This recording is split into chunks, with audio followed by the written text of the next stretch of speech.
Welcome everyone. Yes, another video here from the Tokyo Real Estate Man. And today we are coming to you from the center of Tokyo. And I thought today we could look at stuff near Roppongi or really near Toranomon, Akasaka, really in the center of Tokyo. And we could look at some new expensive product. Now, some ways looking at this new expensive product is, yeah, by the way, these are some pictures I did for I just did it for Tokyo Roppongi because I knew it would kick off some really cool pictures here on Instagram. And even here, like, I always like looking at cute girls. And here you go. There you have like pole dancers and that here in uh, Roppongi, I guess. And that's who are going to be living here. This is the super urban environment of Tokyo. And like, this is where the babes like to congregate, or the businessmen like to congregate. And this is the kind of environment that I lived for 30 years in. And even now, I own my apartment here. I live in downtown Vancouver. It's kind of the environment that I'm sort of used to. And I thought that we could well, look at some pictures here, but at the same time, we could look at some new product, which is really, really expensive. And some ways by looking at the new product, do you see all the babes here putting Roppongi there in there? Yeah, this is a great picture of Roppongi right there. If you've ever been there, this is the Roppongi crossing right there. Right there. That's a great one right there. Oh, I love it. It's the beautiful. There's some great Instagrammers out there really taking great pictures right now. And this, of course, is the freeway that the Tokyo sort of loop way. And if you come in from Narita Airport, you usually come in to Shibuya here on the top one. If you ever have a chance to drive a car at nighttime on the sort of ring road of Tokyo, it's a lot of fun. It's a blast, and it's really fun. You can go really fast if you like to drive. I do. I like to drive. So, um, other things to look here. There's another good picture here with a cute girl right here. This is the same crossing, but from a slightly different angle right there. This is the Roppongi crossing right there. And this is a really intense urban Tokyo, and I think it's a great environment. There, I guess, is probably a hotel room right now there in Roppongi right there. This is probably like $500 a night right now. And anything else you can see? Yeah, always going to be more babes here. Tokyo Tower, of course, in Minatoku, which is the center ward of Tokyo. This is a great picture. This is coming right in Roppongi, looking at the Tokyo Tower. And you'll know here on the right side, as you go up the street there, is the Russian embassy. It's just a really great location. This is a great shot. Look at this. What a great shot. I love it. I love it. Anyway, we'll cut to the chase here. And I will not forget to share my tab. Try to make this kind of a brief video. Uh, this here is about the most popular area, or the most expensive area in Tokyo. You hear here at the left side of the map right here, at the left lower side. This is going to be, Shibuya is going to be like right in sort of uh, this area right here. So this is all inside the Yamanote line, okay? So it's really expensive real estate. We can just even push some, what is this one here? 72 meters for 3.5 million. You say Sano Gosen Hapyakuman right there. Uh, some of the stuff, this is getting near Aoyama Gakuen right there. There's not many towers as you get close to into here on this side. A lot of this stuff are, you can see even here by the pictures. I'm not going to crack these listings open, but it looks to be these buildings look to be about 20 stories tall, right? 43 meters, $1.4 million basically. Just getting near closer to Shibuya. Yeah, there's a couple towers in here. This might be in one of the new towers as we get closer into here. We can see right there, 46 meters for $2 million, and this one here, 48 meters for 2.2 million. This is rented right now. So I gotta guess that that's fetching almost $4,000 a month right there, which isn't too bad. So even the Tokyo rental market for a brand new apartment near Shibuya Station, $4,000 a month. I have a unit, my penthouse there, and I have rented. It's bigger than that, considerably bigger, but I have it rented for a similar price, and that's close to that neighborhood as well. But I thought that we could focus here on the sort of Toranomon area right here, which is going to be the really most expensive. And I did have cracked open one unit there that we could look at, uh, just as an educational thing to look at. I guess we could crack this one open as well, and I'll try to open it in a new tab right there. So let's go over here and look at it right there. This is the first unit that we'll look at here today, and this is going for basically Nioku, or you'd say Ichioku Sen Gokyakuman. and this is a 44 meter. This is presently rented, okay? And the Rimawari, I'm going to stick on this. I'm trying to teach you all this Japanese. Rimawari in or in English is yield, and this says Nenkan yote chinryo shunyu, okay, which is the yearly revenue from the unit, and it's producing 468 man, okay, or 468 man. So we're guessing that this is renting for 35 man or 35 man a month, which would be $350,000. 300. I wish it was renting for that much. 350,000 yen per month. Again, this is a pretty standard sort of building, probably about 20 stories. It looks to be. We can go through the pictures right here. There's not going to be many too glorious pictures in this one because it is a rented unit. As we've gone through the educational process here, when you buy a rented unit, you can't kick the people out. Okay, yeah, you just don't have that right. Uh, After the contract expires, and if there isn't an option, then you have to give them. They require 6 months notice. Any other legal stuff involved? This looks to be a sort of a. I guess I don't know what this is north here, so this must be like a southeast. I'm guessing. Facing unit. You see, it's just a very basic unit of a living and a master bedroom right there. And there'll be no pictures, but it'll be pretty sharp inside. Any of the stuff we're looking at today, I've set the search parameters for anything built within 5 years, and it looks to be a fairly busy road right there. Okay, which is normal because towers are built, or larger buildings in Tokyo are not built in the middle of residential neighborhoods. They're generally built along the roads, and along the roads, they act as a firewall, they act as a sound barrier, and they act as an instrument of bringing on new supply. This is sort of a popular Genkan that you'd see now in Tokyo newer buildings. Right there, there's one from the bottom. The real estate, they're just giving it to you. It's all new. It's all posh in the middle of the city. They're just the real estate people are giving it to you right there. And I don't have my reading glasses on right there, but we're gonna guess. Here's a Tokyo Metro. We're gonna guess it's Toronomon Eki maybe.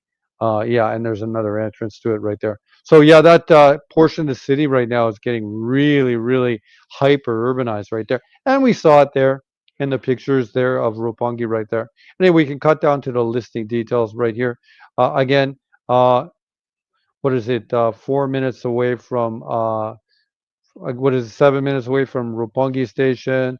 The actual address of it here is Tokyo to Minatoku Toronomon Yonchome. Yeah, so Toronomon, which is a great kanji by the way, Toronomon. It means the Tiger's Gate. I always liked it right from the beginning, and it's a really, it's just super. It's a power business area, right? And that's reflected in the price. And the political seats of power are also close to these here too. It's like who knows? Maybe some like Japanese seijiko or a politician is renting this unit, for example, and they're renting this unit and they're a politician from Kyushu, for example. That could be it too, because this is near the seat of power. Okay. Conrihi, 27,000 a month. The Shuzen, or what's known as the repair fund fee, 66. Right there, there's the revenue, which I said to you is about 3,500 a month. Rimawari is 2.4%. Yeah, so your yield is. You see how great Tokyo is? We see this stuff on the top. The top product in Tokyo is $2 million for a 400, 500 square foot apartment, right? But you can buy a four. We did that one thing in Nakameguro. I did a video yesterday. There's a bigger apartment than this right now. 33. No, they're just under that size. 33 or 35-meter unit for sale for 240,000 or $250,000. So the Tokyo still is a lot of great deals for used product, man. It's just great. All the systems, of course, a newer building, auto lock, monitor, everything works. Full on camera that you can see right there. It has like flooring throughout the unit. Everything is going to be all up to date. It's on the 13th floor. Okay, ooh, interesting. So you know too, like the number 13 is kind of considered an unlucky number. It's kind of a Freemason uh, tradition from that, all the way back from I forget, was it Jacques? Was one of the popes or something like that, and they called 13 became this unlucky number, right? But in Japan, it's not an unlucky number. The unlucky number would be four, right? That's an unlucky number in Japan. Balcony 7.47 meters. Show you can, which means you own it. I keep harken on this. Do you see any katakana? This is katakana. This says owner change right here, right? But yeah, if you want to get ahead and you want to learn Tokyo real estate, you got to learn kanji. Just start working on your kanji. Don't worry about hiragana and katakana. It's just a big waste of time. Learn it together. Learn it while you're learning kanji. Don't leave the kanji to the side. Study your kanji. That's what's going to get you ahead. Okay. Of course, there's when I say that, there's always like going to be katakana, and there it is right there. Quick, go toiwase. Toiwase is a good word to know. This means the inquiry, how you make inquiries in Japan. Go toiwase. Okay. Anyhow, this is a brief look at this. We can crack over here to the map. Some of the stuff that might not be good is everything is a little bit more inconvenient in the city in relation to places like Meguro or even Shibuya. Going to have more grocery stores than not. For example, if we go here on the map, right here in Toramon right there, there's Shimbashi right there. There's going to be convenience stores everywhere. You see, they're littering everywhere. The supermarket might be a little bit less. No, they're still pretty good. There's a supermarket right there. And these supermarkets might be a little bit more, but yeah, that's what you get. That's what you're going to get. But there's actually supermarkets everywhere. My unit that they're rebuilding right now is here in Akasaka on top of the escarpment. This is on Toranomon is actually sits on the bottom of this escarpment. The escarpment works here from the top area and it comes down like this. And Toranomon right now is in on the bottom of the escarpment. And you can see right here, this is basically sea level because this is where the emperor's palace. Okay, you see there's a moat around there, right? And this moat here, it all circles all around here. It all circles down here, all around here. And if you see over here, you go here up here toward like Akihabara way. You see how this all comes in here from the ocean. So Toranomon right here is sitting here in the lowlands is sitting in the lowlands. So actually, the quality of the land might be considered a little bit stronger as you come up here into Akasaka and Nogizaka. And Zaka, if you didn't know, means hill. And they're so Torinomon's land quality might be considered a little bit poor in relation to Akasaka. You see Akasaka here in the north, right here, where I'm going to circle right there, and the escarpment comes down here like that. And Nogizaka right there is this is the top of the escarpment as well, right there. And behind here is Aoyama. This is really considered the best land in Tokyo, Akasaka. Of course, right here to just down here is going to be right over here. You see Ginza right there. That has great retail and a great sort of retail, or I should say, real estate evaluations as well. But Ginza as well, though, is here in the lowlands, and you can easily see that you know that this moat right here is basically sea level, right, and it extends here all the way here. That would come down into the ocean, the harbor right there. Anyways, that's a look at the map right there. Uh, Anyways, this sort of price of this unit is really top of the market. This is one in the same building. I will not forget to share my tab, as you can always say. To always say that you could say that in the comments to make fun of me. You can say, Bruce, don't forget to share your tab. Anyhow, this is a slightly bigger unit. I believe it's in the same building. Yeah, it's in the same building. Or oh, there might be a slightly different building. Oh, I'm not really sure. Anyway, you can see the character of the neighborhood too, as well. But we'll get to see some interior shots of this apartment, so that's interesting as well. Yeah, very nice. This is standard Tokyo, brand new. Uh, we got money, we love it. Let's get it. Okay. Anyhow, it's being staged, and yeah, someone gonna get it. Someone gonna get it. So I have my own greedy sort of motivations at looking at this market because I know that my Akasaka apartment will be done in the future. So I'm interested in seeing what the valuations in this neighborhood are. So like don't take me as all 100% a saint. I'm looking at the market for myself for my own greedy reasons. Here on the top of the building, you see view toward Tokyo Tower, and this is pretty cool. It really looks to be like a garden balcony there on top. Yeah, it's cool. I like it. Yeah, and this would be like a viewing room. There's a lot of these newer buildings have much better amenities, for example, than the older buildings. See, we have like zero amenities. I guess that would be some sort of meeting room or something like that, and then that would be some I don't know who knows a separate sort of meeting room. Anyhow, they're telling the story. This would be some sort of concierge, a place indicating that there's a place for parking. So, which is really important the people that buy this place likely have a car and they want a car because they want the option of having a car. Not that they're going to use it every day because they're centrally located here in the city. But you know what? They just want a car when they can have it. And I know what it's like. And yeah, that's what this is saying. This is known as a Ritai Chushajo, which is a like a 3 day. And this one would probably be underground. Ritai means that's a good word to learn in Japanese. It means 3D. Ritai. Anyhow, you'd come in here right here at the end. You'd put in your number, and then your slot will come in there. You back it in. You get out, and it goes back into its place. Anyhow, cool. It's also there's a little hack about that. I should do it one day. I guess this is some sort of something in the Gencon downstairs or in the foyer of the building, for example. That's another word you can use Gencon. And yeah, the Gencon of the building right there. And of course, ending here with Tokyo Tower. This was priced at 3.5 million. Let's look at briefly anything we can look at right here. What's anything different? I think it was a 67 meter unit. So was it indicated right here? Oh, 61, excuse me, 61. It's on the eighth floor of the 21-story building. Uh, these are like kind of mid range high rises. The one that they're building right now, and for myself, is 46 stories. So this is kind of a mid range. Yeah, these ones now 46 and 50 and 60 stories. The sort of central Tokyo tower mansions, just really popular. Anyhow, that's a brief look at it right here. Again, though, there's here you see this is the parking fees for the month, which is $600 a month just for parking. So you don't get parking. The parking is an option, right? And there's going to be a place for your bicycles. Show you can, which means you have the ownership. Anything else is sort of pertinent. This is not a rented unit right now. It is currently a Akia. So Akia is not just a junky house in the countryside. Akia means it's vacant. That's basically vacant means. Okay, balcony 5 point. So definitely it's pretty expensive. Like it's pretty expensive. Which actually makes me excited, pretty excited because the unit that I'm getting is about the same size.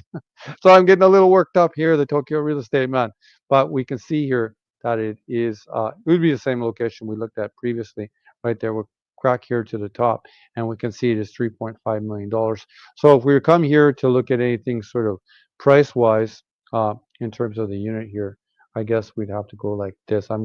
These numbers are so big, I'm not really used to having to do this. Let's just say 344, and I think that should be about a way of doing it. I think if I do that, yeah, that's right. So this unit is selling for 2.2 million US dollars, roughly speaking. Roughly speaking, if you happen to have $2.1 million sitting in your jeans, give me a call. We'll try to negotiate down the negotiate this price down for you. Anyway, it's a look at the newer market, the expensive market. But don't forget, by looking here, what happens when we're looking at stuff here in the newer market? What's so great is the the used market and stuff like that in some ways can really because the building was done in the past when before for example the latest wave of commodity inflation that we've seen over the last 5 years, it's sort of able to sort of impact the land. Certainly the values in Tokyo have gone up, no question about it, in the central areas. But because the construction is done in the past, right, uh, the and the commodities were bought in the past, they can kind of how can you say, like, buffer the inflation to a degree. Whereas this sort of new product, right, they still have to pay the present labor, the present commodities, the present values for the land, and that's why the price is so much more. And also in Japan, people would just like newer product, and people or families with money, this is what they want to get. For example, if you were to buy, we could just continue. It's already probably too long, but we can just let's put it over here and look at a brief moment, a simulation in the marketplace of a Japanese family who would buy this unit, or let's say it's a Japanese politician would like to buy something like this because that's who lives in this neighborhood. Okay, so this is 1.2 million. Okay, but don't forget the Japanese politician, right? They're going to be able to loan at about 0.39%. If I can actually get the calculator to go down there. So the Hendo Kinri, or the variable rate now for the Japanese best customers from the bank is one third, basically one third of 1%. Okay, so come a look here. So a Japanese politician who wants to buy this, okay, needs to come up with 53 won a month. He might actually get that stipend anyways from the Japanese Parliament for his housing expense. So it's already been covered. So he can come to Tokyo, get the loan, buy this house. So what I mean is, the people in Japan who have the most financial ability and the best jobs are able to pick up units like this because they're able to get this rate. I'm not able to really get this rate. Not that I would buy. I'm gonna buy this. I'm gonna try to sell my unit when it gets finished like this. When it's brand new, I'm gonna try to sell it. Although I did have a person working for Sumitomo Apartments told me that, yeah, the best strategy to do when you have a new unit like this is not to. We can go back here to the pictures on Instagram. Uh, his idea is the best idea once you have a new unit in Tokyo is not to sell it, is actually to keep it for 10 years because it remains new in the Japanese marketplace in terms of its vision for about 10 years. So you can collect the rental yield for that for 10 years and then still be able to get the cachet price after 10 years. That was his sort of argument. He was an interesting man to talk to. This is just a great video of Roppongi right now. And you can see beautiful Tokyo Tower. And this is the exact environment. And we talked about how you see all the land here is on the lowlands right here. This is all sort of low. See, it's all like flat down here. Like I said, this is all on the lowlands right there. And then, yeah, this is looking. This is actually Shinjuku. Actually, we've jumped to Shinjuku. This is Shinjuku. Yes, this is a great spot in Shinjuku. By the way, if you didn't know, you should go to. I just love Tokyo, and I will be in Tokyo next month. I'm happy to say, and I will be there for a couple of months if anyone's interested in purchasing an apartment or a house or property somewhere in Japan. Anyway, you can always put this beautiful picture of Tokyo Tower. Really tough to get a really close up pictures for Tokyo Tower to get a really good angle. There's this one street you can get a good angle on it. Anyway, it's good to look at some of these pictures here in Roppongi. I will try to go to the home there, and I'll hopefully a girl. Oh my God, there's the old Canadians here. This was actually Pamela Anderson when she was young. I think I remember when she's like, yeah, this is the old Canadian series right there. But we'll go here to my Instagram right here. And then should you ever want to contact me, you can come here to my Instagram, Tokyo Real Estate Man or Shibuya Republic. This is it right here and DM me there. Failing that, you can always come here to the site, Tokyo Real Estate Man website. Yeah, that's the name of the site, Tokyo Real Estate Man website. You can see me there with Nakamura. Or Nakamura. Nakamura. No, I did a video on Nakamura, but this is my friend Nakamura and we're business partners. If you ever have any questions, there's a contact box. I'm not convinced it's working, so you can always just contact me there with my email, bjmccullough@yahoo.com. Thank you for taking the time to watch this video. I guess we could end it here on the Instagram. It looks a little more pleasant. I don't have any. Do I have any recent Tokyo pictures? I've been in Vancouver for a couple of months. This is a really one of my favorite. This is a really great picture of the Tokyo metro system, which I just love, and that is Omotesando Station right there. There's Nogizaka, there's Akasaka. This is just a wonderful map. Thank you for taking the time to watch this video. いつもこのチャンネルを応援するの皆様、comment, plus comment, minus comment, plus mark, plus minus mark. いつもありがとう。すいません、この動画で、ここで終わりです。すいません。